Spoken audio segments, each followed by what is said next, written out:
আমি আশ্চর্য হয়ে যাইতাম, দৈনিক 5 বার যখন আজান হয় একটা বার ব্যতিক্রম পাই নাই। যত কাজেই থাক না কেন সব কাজ পালাইয়া নামাজের প্রস্তুতি গ্রহণ করতেন। মাঝে মধ্যে দেখতাম হাতুড়ি খান আছে তার মাথার উপরে, এমনি মুহূর্তে আল্লাহু আকবার আল্লাহু আকবার এই আওয়াজটা আসে।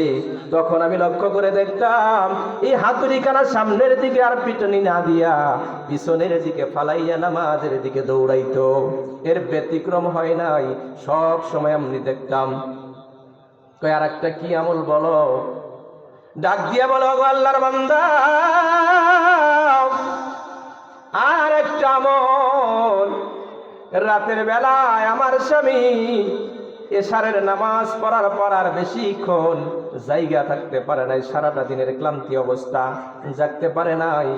কখনো যদি রাত্রিবেলায় ঘুমের মধ্যে সজাগ হয়ে যাইত, যখন বাহিরে বের হইতো, বাহিরে বের হওয়ার পর লক্ষ্য করে দেখতেন আব্দুল্লাহ ইবনে মুবারক রহমাতুল্লাহি আলাইহি চাঁদনি রাইতে তার প্রাসাদের ছাদের উপরে উঠিয়া লম্বা লম্বা সময় ব্যয় করে করে নামাজ আদায় করত। আমার স্বামী প্রায় দেখতো আর কান্নাকাটি করতো, আর আল্লাহর দরবারে কান্নাকাটি করে ফরিয়াদ করে বলতো, আল্লাহ, আমার প্রতিবেশী আব্দুল্লাহ ইবনে মুবারক তোমার প্রিয় বান্দা, তাকে তুমি সচ্ছলতা দান করেছো। তোমার বান্দা প্রতিদিন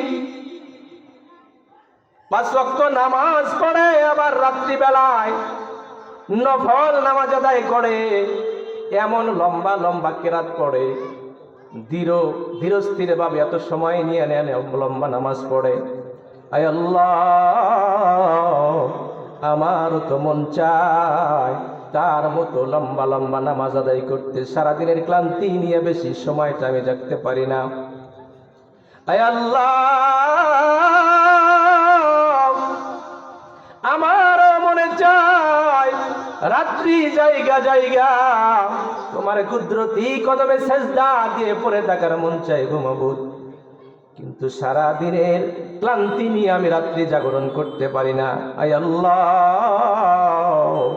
তুমি যদি কোনোদিন আমাকে সচ্ছলতা দান করো, আমিও আব্দুল্লাহ ইবনে মুবারক রহমাতুল্লাহি আব্দুল্লাহ ইবনে মুবারকের মতো তোমাকে খুশি করার জন্য লম্বা লম্বা নামাজ আদায় করব।